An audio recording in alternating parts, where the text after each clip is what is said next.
applicable across the board. Hello and welcome to the Operators Association podcast. My name is William Branham, retired Navy SEAL, 26 years of service, and we're going to kick this thing off. We're going to get some Navy SEAL on. We're going to talk about BUDS training. This episode, I'm going to focus mostly on first phase. I'm going to focus on the path leading up to Hell Week. We're not going to talk about Hell Week this episode. I might talk a little bit about second and third phase. I'm not sure yet, but we'll see how it goes. In the last episode, I told you that class 205 and 206 were harder than 207 and 208. I'm going to tell you in this episode that class 206 was harder than 205. They were both hard classes. I didn't spend a lot of time in 205. I actually washed out before we started the first day of first phase. But I can tell you unequivocally that it was harder, and I'll explain why it was harder. Because one of the instructors who was the proctor for, it's sort of like the good guy, the proctor instructor for 205, I guess he got yelled at a lot, or he was told that his class, when he was the proctor of 205, was all jacked up. They couldn't do anything right. So when he was no longer in charge of a class, no longer the good guy, he immediately became Satan. And for 206, and I cannot tell you how different the experience from 206 to 207 was, because the smallest, littlest, tiniest mistake, and maybe we didn't even make a mistake. I don't know. They just told us that we did. But I saw us make very minor mistakes in 206 and get destroyed. And then I saw us make really big mistakes in 207 and nothing happened. That is what I'm talking about, the difference between how hard the classes were. And in this episode, I'll go into a little bit of that. All right, day one, class 206. So leading up to day one, we finished fourth phase. And to kind of graduate fourth phase, I guess is the right word to say it, before you can actually start day one of 206, day one of first phase, you have to take the new SEAL screening test, which is a half-mile swim, and it's in the pool with fin. Or is it with fins? No, maybe it's without fins. Without fins, no fins, sorry. In the pool without fins. Then you do your push-ups, pull-ups, sit-ups, and push-ups, pull-ups, sit-ups, and your 3-mile run. And I remember we had this guy in 206. He was about 4.5 feet tall and about 3.5 feet wide. And he was in pretty good shape, even though he was shaped not the way that you would expect. But for sure, that kid got a lot of extra attention from the instructors. They had a ball with him because he was sort of like a really small Chris Farley, the same kind of personality and things like that. Super funny kid. But instead of, when we ran the 3-mile run, they made him run this 3-mile run in a Speedo instead of in long pants and boots. So it was pretty funny to watch. He had a really good attitude. He passed everything. He started first phase with us, but he certainly got extra attention just based off of his shape. So day one, 206, 5 a.m. PT. 5 a.m. PT really starts at about 4 a.m. When you get up, you make your bed, you make sure the room is clean. It actually starts the day before, the weekend before, when you're like cleaning everything perfectly, because the first day of training, you have room inspections and barracks inspections, and you're going to fail, but you better look really good when you do it. So you get up early in the morning, you clean everything up, you clean your room, you get everything ready to go, because while you're out there doing PT, the instructors may come and they may do some random room inspections or inspect the barracks if they can't get into your room, and you're certainly, you don't want it to look bad. You're going to fail, but you want it to at least look good and set a good impression in the beginning, because if they see weakness or they see failure, they're going to attack it. It's like a shark. They'll just swarm on it and attack it, and life will be a lot harder. SEAL training is already hard enough, so let's not make it any harder than what it needs to be. So first day, we are up at 4. We're getting the barracks ready. We're doing our thing. Then we line up. We've got about 130 people in the class, and we sing our song, running out to the barracks with our out to the grinder with our canteen. We show up. We get on our little frog feet on the grinder, and we're ready to go. And we spend about, every time an instructor comes into wherever we are, no matter where you are in Buds, either on the beach, at the pool, on the grinder, wherever you are, you hoo-yah the instructor. Hoo-yah, instructor so-and-so. And then the whole class, hoo-yah, instructor so-and-so. And so we hoo-yah'd all the instructors in, and then whoever was leading PT that morning, I think this is probably the most pissed off I've ever seen the instructors. And so we did about 7 minutes of calisthenics, push-ups, some abs, maybe some pull-ups, and apparently we weren't loud enough and we weren't motivated enough. And so we spent the next 25 minutes running back and forth to the surf zone, get wet and sandy, get back on your little frog feet. You got 2 minutes to do it. You're guaranteed to never make it back in time, and almost always you're going to be missing someone. So you need to get back, the whole class, 130 people, to the ocean, get wet, and get back onto your little place on the grinder with the full head count in 2 minutes or less. I'm going to tell you unequivocally that is almost impossible. There is almost no way to do that and actually get back in time.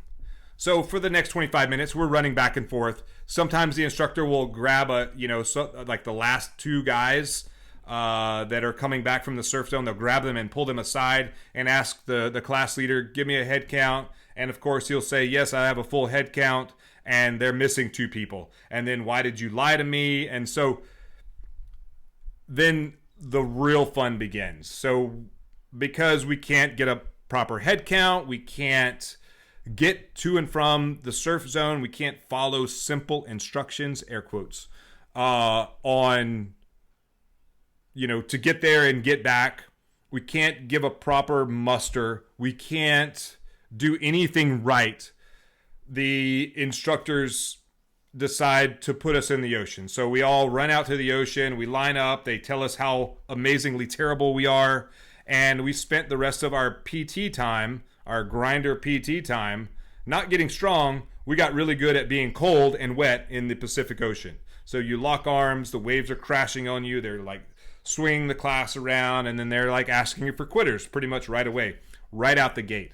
And we have people who quit during the first. Actually, we had guys quit after we finished laying in the ocean before we went to breakfast. So then we loaded up, we went back to the barracks, we kind of cleaned off a little bit, and then we ran to breakfast. And the galley is about a mile away, so we ran over there. I think you can't go to the galley wet and sandy. I think you have to have a clean uniform because they don't want to be cleaning up sand all over the place. So we had to run back to the barracks, change clothes really quickly. Remember, we have a uniform inspection and a barracks inspection pretty much right after we get back from breakfast. So we go in, we change clothes really quickly. You have drying cages outside. Hopefully you staged a dry uniform out there so you don't have to go back in the barracks. Change clothes, maybe put on some dry socks and wet boots. And then we hurry up and run to the galley, eat really quickly, and then run back and get ready for the uniform inspection, where you change clothes, you put on your starched uniform that is as stiff as cardboard. It is pristine, no Irish pennants. Your boots are so glassy that you could see your reflection in them. Your cover is starched. There's not a speck of sand, a speck of dust, a speck of anything. Everything is polished beautifully. And then the instructors start walking through the barracks. Some people will play like some movies in their room. Some people will like put out some treats for the instructors. It does not matter what you do. The best you can do is have an awesome attitude and make the instructors laugh, because everyone wants to have fun. So try to make them laugh. Don't piss them off. accept the fact that you're going to fail, like something on your uniform is wrong, something in your room is jacked up, and just get ready for it. And what I recommend that you do, people probably won't tell you to do this, but you're going to fail that first uniform inspection. My recommendation is to have your non-uniform inspection boots, like your PT, your regular running boots, staged down below. And when they tell you to go get wet and sandy and muster in front of the barracks, you run downstairs, you run to the drying cages, you change your boots really quickly, keep your pressed fancy uniform on, maybe even change your belt to a more scratched up belt because you want your belt buckle to be super shiny and super everything else. Have a second stash of uniforms set aside, like sort of the intricate parts of the uniform so you don't mess up your shiny stuff. Run out to the surf zone, get wet and sandy. Don't be like me. My first day of first phase, I ran out there, I changed my boots, I did, that sort of thing. And I didn't get the top of my back sandy enough. So we're all standing there, we're wet and sandy, and instructors from the second deck start calling my name. And I'm like, how are they even noticing me? Well, apparently I didn't lay down deep enough in the sand and get it kind of up between my shoulder blades. So I had to grab a swim buddy and run back out to the surf zone, get wet and sandy again. This time, we covered each other in sand and ran back. And when I got back, the entire class was doing push-ups, and you're going to do a lot of push-ups, 20 at a time. And generally you'll get to like 17 or 18. Stop what you're doing. You're not doing it right. You're not in order. Everyone's not counting out. Some guys are up while some guys are down. You're just going to fail. It doesn't matter. And you're just going to get stronger. So it's a good thing. Hurried back, got in line. We did push-ups together until we needed to go to our next evolution, which was, I don't know, like maybe at the pool. So then you have to change clothes again and put your running, your regular buds boots on, your not inspection boots. Get out of that starchy, gross uniform. Maybe put on a dry uniform and get ready to go do, run over to the pool with your fins and your mask and things like that, and your canteen, and get ready to do the pool evolution. So when you get to the pool, you change out really quickly. You change out of your dry uniform, you put your UDTs on, and then you go and you decon. You get in the decon shower, which is the shower that's right as you come into the pool deck area. You turn that on and everyone has to get wet. And you could be sitting there wet and cold, for 15, 20 minutes waiting for the instructors to get there. And oftentimes they'll make you get back into the shower several times, and it just sucks. So you do that. Then you do whatever the pool evolution was. I don't really remember what it was. We could have been doing some practicing for drown proofing, or maybe we were just doing some swimming. Then they made us do like some sprints across the pool, and it paid to be a winner. So everyone would sprint across, towards the end, and the guys that the first one across won. And then, if you put out as hard as you could and if you kept doing that, you would just get more and more tired. So you have to kind of plan that stuff out, know when it's going to happen, and then know when you need to put out the most amount of effort, so that you can win in a reasonable amount of time. So if you're an awesome swimmer, put out really hard in the beginning and then take your break. Then we put our uniforms back on. We thought we were getting ready to leave, and they said, nope, you're not leaving yet. Get in the pool. Uniform, pants, boots, blouse, hat, the whole shooting match. And and then we did this thing called a beehive. A beehive is absolutely miserable. And you have 130 dudes in the pool wearing their full uniform, boots and all, treading water. And they make you get closer and closer and closer. And you're treading water, so you need a certain amount of space around you in order to tread water. Well, it just so happens that not everyone is kind and polite and is really good at swimming with all their clothes and boots on. And so you might have someone like grab your shoulder and push you underwater as you're trying to breathe and you're trying to like stay above water. And then there's no room for you to really like kick or tread, and it gets tighter and you're having a harder time keeping your head out of the water and breathing, and then more people are pulling you under and kicking you, and you're just getting pissed off. So the technique that I will tell you right now is you need to take a deep breath when you get close to the center, swim underneath everyone, swim outside this beehive, this group of 130 dudes, pop up on the outside and start moving your way back in. You're going to have guys quit during this evolution, and that is the whole point. So we finished that evolution. Then we went to lunch. And I think we had to dry off. I don't remember exactly how we were able to get through that. Actually, you know what? We weren't wearing uniform. That was a different class that I was in. I was in 207. So 206, we weren't wearing uniforms. But we still had the same issues, the same beehive issue where, you know, in order to survive that and not get pissed off and punch your buddy in the face, just duck under, get underneath everyone's feet, try not to get kicked in the head, swim to the outside, pop up, and then kind of close back in on the beehive until, you know, and other people are going to do that. Some people are going to quit. So we finished that evolution. Then we got dressed. We went to chow. We had lunch. And then our next evolution for the day, or last evolution for the day, was the O course. And I was surprised to see so many people quit after the O course. So we did the O course. We kind of got everyone's time in, you know, you go in however fast you are on the O course. So the faster guys go first, and then the slower guys really towards the end. And so we run 130 guys through the O course. It was less than that at that point.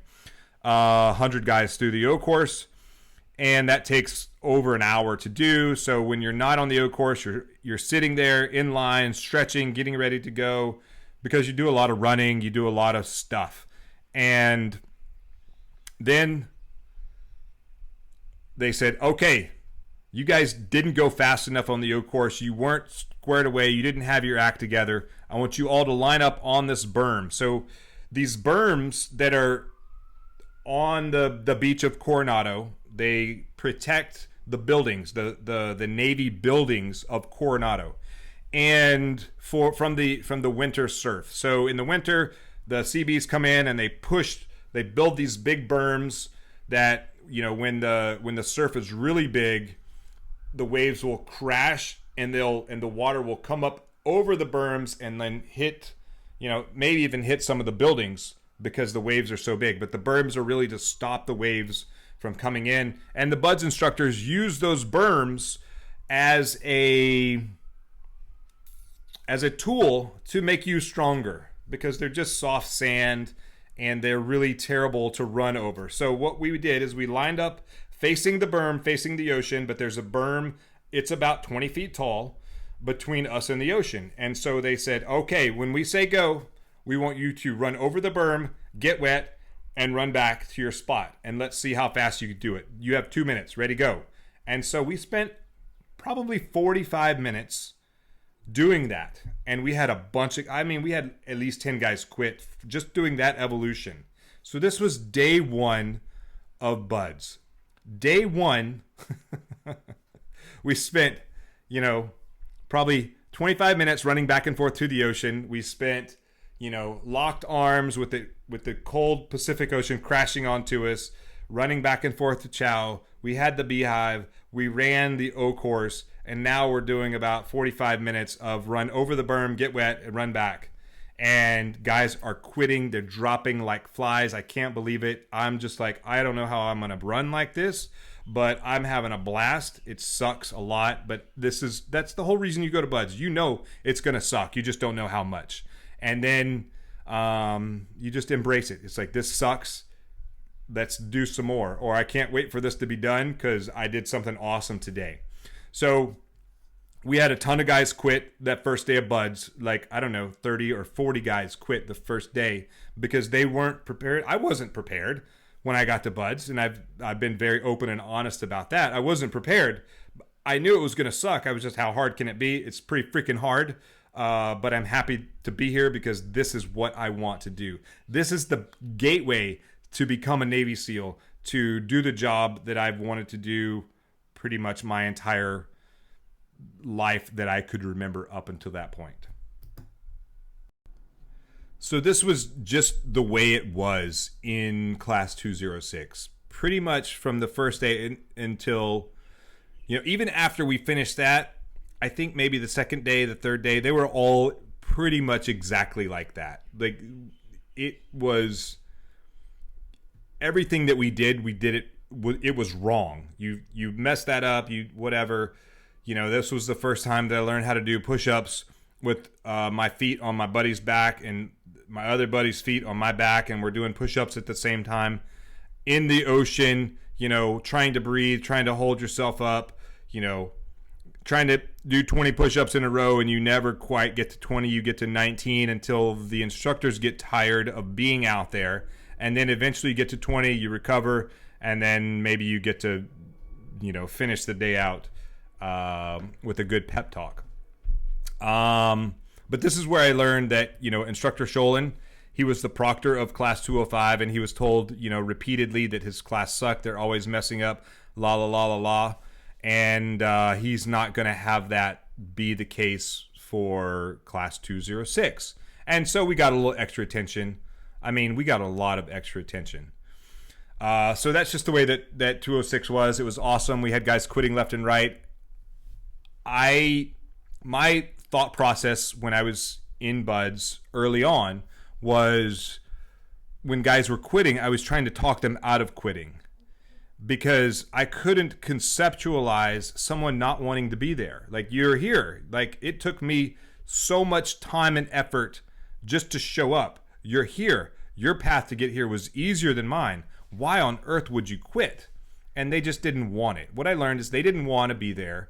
And so you can't really see what's inside someone's heart, what's in their soul. Like, what do they really want? Do they want, they want to just give it a try? And I knew guys that, I knew a guy that was just a phenomenal athlete, and he did everything effortless. He was an Olympic alternate in swimming. He could run, he could do the O course, swim, everything beautifully. He got to Hell Week. He did breakout of Hell Week, and he was like, okay, that's it. That's all I wanted to do. I just wanted to try it out to see how far I could get but I don't actually want to be a SEAL. That didn't compute in my mind either. But everyone has their own path that they have to walk. So 206, I spent lots of time in the goon squad. I got really strong. Eventually, I was able to keep up on runs. I learned to run on that soft sand. I learned to kind of suck it up, embrace, that how bad my guts hurt, my side hurts, how bad everything hurts while I'm trying to run and keep up. And I built up some cardiovascular endurance in Buds, which I don't recommend that for anyone. I recommend that you put forth the effort long before you show up and embrace some pain now, because it's going to just be a little less pain later. And you're less likely to get hurt if you embrace the pain now and get strong now. So for me, I was having a blast, completing all the evolutions. Everything was easy enough except for running. And then finally, I kept up on a conditioning run. I was so excited.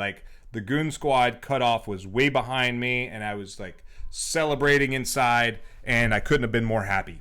So all of us that kept up on the run, I'm using air quotes, that didn't get gooned, we got to kind of sit there. I think it was a Friday, again, Fridays. And we're stretching out, and then when the goon squad was done, they told us all to hit the surf. And I stood up, and I don't know what happened. To this day, no one really knows what happened to me, but my knee just stopped working. I had this ankle problem where I had some bone that was detached from the rest of the bone in an earlier injury. But for some reason, I don't know what happened, but my knee just stopped working. I had x-rays done, and there was nothing really wrong with me according to the x-rays. They didn't do an MRI or anything like that. And so now I've been rolled once for an injury. This is my second injury, and I haven't made it to Hell Week. And so I go to medical. They say we don't see anything wrong. There's nothing really loose in your knee. I mean, there's nothing really loose unless you have something major wrong with you, because you have so much inflammation in your legs.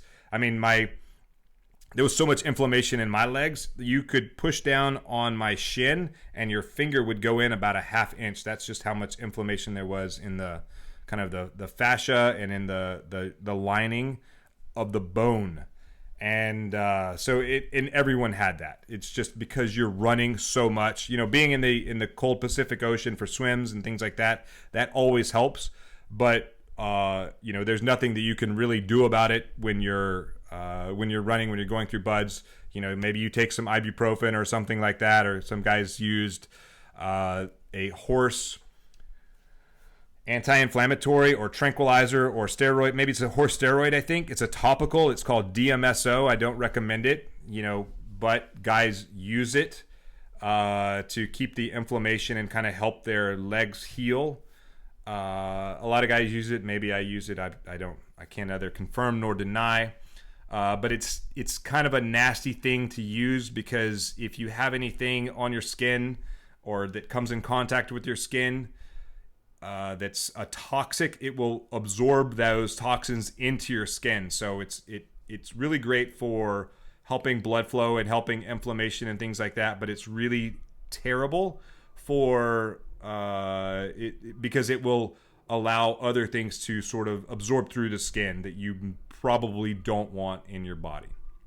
So I don't recommend that, but there are options out there. But anyway, everyone has that. Your legs are pretty much, they get beat up because you run, in a day, the minimum you're going to run 6 miles just to eat. And then any conditioning runs or 4-mile timed runs or obstacle courses or running to the pool or anything like that is all added onto that. So you run a minimum of 6 miles a day, in formation on the road.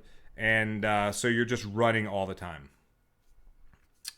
So I stood up to run out into the ocean, and I almost fell over because my leg didn't work. And then I went to medical the next day, or actually on Monday. I went to medical, and they couldn't find anything wrong with my leg, and so they said either join the class or you get dropped from training. And so I tried to join the class, and then they saw like how I couldn't actually stand, and they're like, okay, nope, you're going to go before a board, and we're going to see if they keep you or not, but they're probably going to drop you from training. So remember, it took me 3 years just to get the buds. I'm not about to get dropped from training for no good reason. And so I go before the board, and the first guy, I remember his name, and I worked with him in the SEAL teams, and I hated him ever since. He recommended me to be dropped from training. First guy. He didn't listen to a thing I said. He said, you didn't prepare to be here, or your body is too weak for the training. I recommend that we drop you from training. And I was devastated, heart in my stomach. I cannot believe this. And then I go see the second guy, director of training. I don't remember what his role was, but he had the final say whether I stayed in training or left. And so I go see him, and I tell him my story about how my tactical decisions prior to buds made it so that it took the CNO, the Chief of Naval Operations, to approve me to go to buds. And if I leave buds today and I go back to the fleet, then I don't know if I'll have another opportunity to get to buds. And so I'm crying, I'm telling the story, and the guy says, go wait outside. And then he does some stuff, and then he leaves. He's gone for like 3 hours. Meanwhile, I see my class 206. They're getting smaller. There's less people. There's just green helmets lined up right next to me. And, they just came back from the surf, and they're wet and sandy, and they're getting ready to do PT or something else, or maybe a classroom evolution. I don't remember. And all I can think is all I want in my life is to be with those guys right there, as miserable as they look. Like, that's all I want out of my life right now. And I've just been told that they're going to kick me out of training. And I have to just sit there and suffer through that for about 3.5 hours. And then when that director of training comes back, and I can't believe I can't remember his name, but I sure as hell remember the guy who said, we're going to drop you from training, Stu Elliott. He came back and said, what are you standing here for? Go check in to PTRR. And that was like, okay, so there's a little bit of relief that I have now that I get to stay at least in buds. It sucks that I'm watching my class, that, you know, these guys that I bonded with over, you know, absolute misery and suffering, watching them continue to go forward, and I just moved backwards. But I'm still in training, so I just like I did for the last class. I do physical therapy, you know, twice a day. I do PT twice a day. I learn, you know, how to run on soft sand a little bit better, and eventually class back up into 207. I do the whole 2-week, you know, sort of preparation thing. I'm getting pretty good at that by now. And then I roll into 207, and like I said, in 207, it was not as hard as 206. I just expected, you know, for every mistake, for every turnaround, for every single thing that we did and we screwed up on, to just instructors to come out and just lay the hammer down. And I'm just always preparing. I actually got weaker in 207 than when I left 206. Like, I got less good at push-ups because we didn't do as many in 207 as we did in 206. We did so many push-ups. And it is not an exaggeration to say that I got weaker in 207 than 206. But I had my own challenges. Like, whatever was wrong with my knee and my leg, it didn't heal. But I was able to just suck it up. And that's a lot of buds. You just got to suck it up. And I was able to pass enough timed runs and enough swims. I could swim fine, but my running was lacking for sure. So for sure, I got lots of goon squads. And there were some days where I just I took so much ibuprofen, maybe that's what it was, I don't know. And I was able to pass enough timed runs in order to stay in buds and go start Hell Week with 207. You guys stay awesome. Again, this is William Branham, retired Navy SEAL, speaking to you from Oahu, Hawaii. And this is the Operators Association podcast. You guys stay awesome, and I'll talk to you soon.